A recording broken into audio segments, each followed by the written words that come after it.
Let's talk some more about the digestive system. Okay. When we are thinking about the digestive system, certainly we are thinking about what is known as the alimentary canal, or sometimes called the digestive tract, which is really the tube that goes through the middle of us. It's actually kind of funny to think about the digestive tract that way, because physiologists consider anything, food, that is sitting in your stomach or sitting in your intestine is technically not in the human body yet. It's just in a part of the outside world that happens to run through the center of us. So the digestive tract, the alimentary canal, that's what we just reviewed.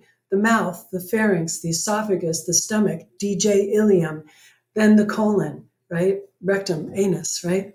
But when we're talking about digestive physiology, we also need to be thinking about what are referred to as accessory organs. And the accessory organs will be your teeth. They help you with mechanical digestion, right? Your salivary glands.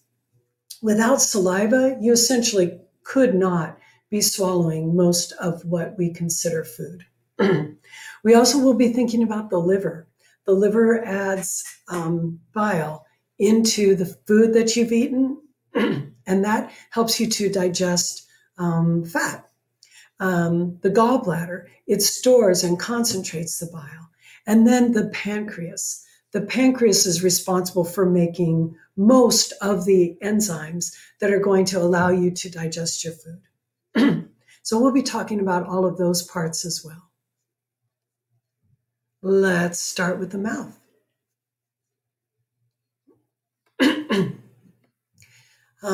The mouth. The mouth, we've got all of these teeth. You've learned the different types of teeth in your anatomy lab. Humans are designed to be chewing our food or grinding up our food. And we know that because we have got these teeth that we refer to as our molars. And molars have got flat grinding surfaces that allow us to crush particularly vegetable matter and grind it a little bit to make it easier for the enzymes of our body to be able to access those polymers and turn them into the monomers that we can absorb.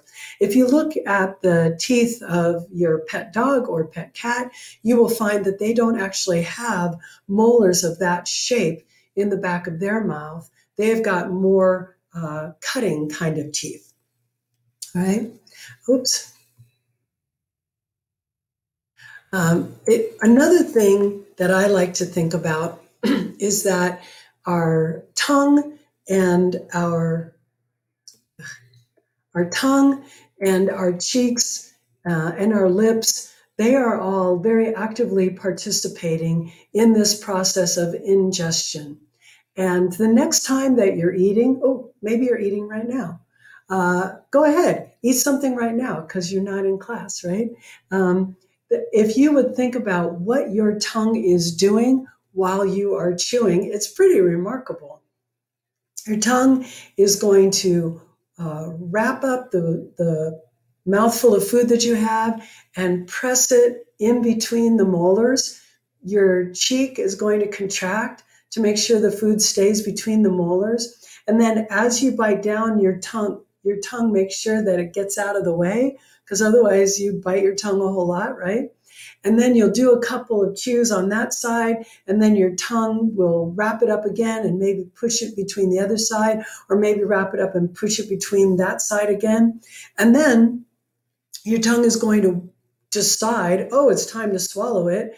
And then once your tongue decides it's time to swallow it, it'll wrap it all up, throw it in the back of your mouth, and that will trigger your swallowing reflex. But it's interesting that it's almost like your tongue has got a mind of its own. It is going to make decisions that you're not consciously making. I don't know if anyone's ever tried to chew things a certain number of times before you swallow them. And it's really difficult to do. It's like, say to yourself, I'm going to chew things 10 times before I swallow them. And you would be surprised at how often your tongue goes, nope, and just decides to swallow the stuff. It's kind of funny. But something to appreciate. Remember the hard palate and the soft palate? The roof of your mouth, that is your palate. The front part is hard because it's got bone underneath it. It has got the palatine processes of the temporal bone and the palatine bones. And then the back part, starting at about right there, the back part is the soft palate. And the soft palate moves every time you swallow. The soft palate, and it ends right here with this hanging down thing called the uvula, U-V-U-L-A. That is meant to go up and to make sure that the food that you're trying to swallow goes down and doesn't go up and out your nose. Salivary glands. Also in lab, you should have learned about your salivary glands. There are salivary glands that are just under the skin out here. These are the parotid salivary glands, P-A-R-O-T-I-D. The parotid salivary glands, they make a type of saliva that's very watery, and it has quite a bit of enzyme in it. And the parotid salivary glands, it drops the saliva off out here between your cheek and your upper molars. So those are the parotid salivary glands. You also have submandibular and sublingual salivary glands. The submandibular salivary gland is kind of right under the mandible. The sublingual is right underneath your tongue. The submandibular and sublingual salivary glands make saliva that has more mucus in it. When you are really nervous, because, I don't know, maybe you have to give a talk in front of class, you make less of the watery saliva and more of the mucousy saliva. And that leads to that feeling that your mouth is dry and maybe you feel a little bit like you're choking. So different kinds of mucus. Saliva begins the process of chemical digestion, at least in humans it does. So chemical digestion, because there is an enzyme called salivary amylase that starts the digestion of starch in the mouth. And there's another enzyme called lingual lipase that starts the digestion of fat, but it doesn't start the digestion of fat until this enzyme gets down in the stomach. So let me just say one thing about this word, amylase. Amylase. Every enzyme whose name is amylase is an enzyme that helps you to digest starch. So we have got a salivary amylase. It's made by the salivary glands to help you start digesting starch as you're chewing it. But there also is a pancreatic amylase, and it's made by the pancreas, pancreatic amylase. What about this one, lipase? Every enzyme whose name is lipase helps you break down triglycerides. We've got a lingual lipase. It is made by the lingual salivary glands, and it will start working in your stomach to break down triglycerides. But we also have a pancreatic lipase made by the pancreas. There's one more. Let's see if I can write it for you. We also have enzymes that are called protease. Any enzyme whose name is protease is going to be helping you to digest proteins.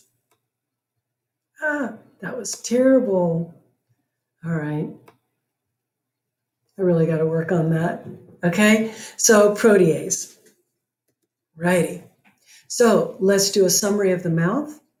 The mouth begins mechanical digestion. The process of chewing is technically known as mastication. Mastication. Mechanical digestion, chewing, saliva, thank you, tongue, all of that is going to end up creating a wad of food, and those wads of food are called a bolus, and the bolus is what you will swallow. There's also chemical digestion going on in the mouth. Now, in the mouth, salivary amylase will actually be breaking down starch as you chew. However, this is a little bit tricky. There's a second enzyme, lingual lipase. That lingual lipase, it will end up breaking down the fats, but not yet, okay? This step right here, this step, the lingual lipase is in your saliva, but breaking down the fats will not start until food gets down into the stomach, okay? The esophagus, oh, I've got a typo here.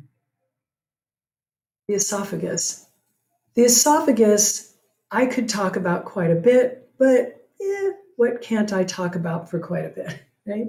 But for this class, we are going to be thinking about the esophagus is just a muscular tube that is designed to move food from the pharynx, your throat, right, down through the thoracic cavity. The esophagus goes through the mediastinum, it passes posterior to the trachea, and it is going to drop food off here into the stomach. Let's outline the stomach right here. Oh, sorry, didn't mean to do that. Let's outline the stomach right here. Here's the stomach, all of that, right? And right here at the lower end of the esophagus, there is the entry door to the stomach. The entry door to the stomach right here is called the lower esophageal sphincter. The lower esophageal sphincter is also known as the cardiac sphincter. Cardiac. Let me just type that out instead of trying to write it, okay? The lower esophageal sphincter is also called the cardiac sphincter, okay? Both of those names are correct. And the lower esophageal sphincter, or the cardiac sphincter, is super important.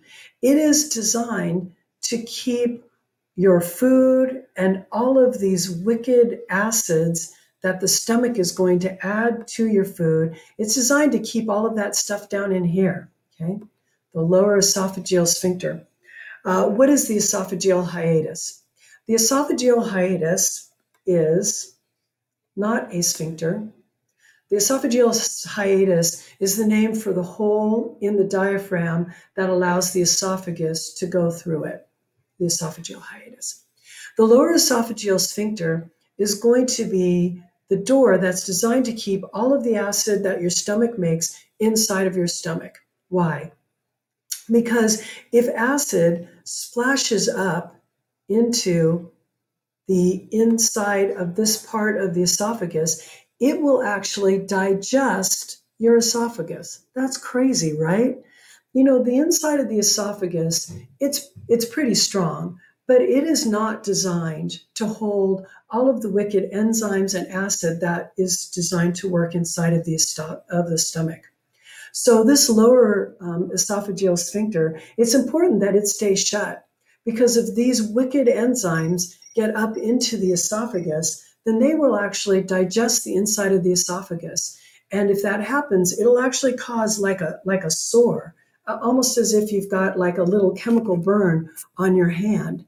And the next time acid splashes up against it, ouch, that hurts. And that gives you the experience of heartburn. Heartburn is actually digestion of the lower part of the esophagus and the sensation we have there, right? We'll pick up there at the beginning of the next lecture.